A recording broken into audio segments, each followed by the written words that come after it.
తులారాశి. ఆదాయం 5, వ్యయం 14, రాజయోగం 6, అవమానం 3.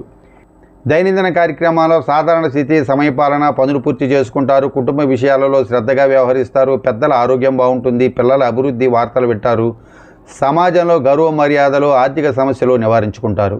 ఆదాయం సకాలంలో అందుతుంది. పెద్ద వ్యవహారాలు, కుటుంబ వ్యవహారాలు, శుభకార్య విజయాల వలన ఖర్చులు, పుణ్యకార్యాలు, పుణ్యక్షేత్ర సందర్శనలు, కొత్త స్నేహాలు భవిష్యత్తుకు ఉపకరిస్తాయి. సకాలంలో కావలసిన రుణాలు, ఆరోగ్య అనుకూలత, ఉద్యోగ కార్యకలాపాలలో గౌరవ మర్యాదలు, ప్రమోషన్లకు, స్థానచలనాలకు, నూతన ఉద్యోగ ప్రయత్నాలకు అనుకూలంగా, వ్యాపారులకు లాభాలు, వ్యాపార రుణాలు తీర్చుకోవడానికి మొండి బాకీలు వసూలు అనుకూలంగా ఉంటుంది.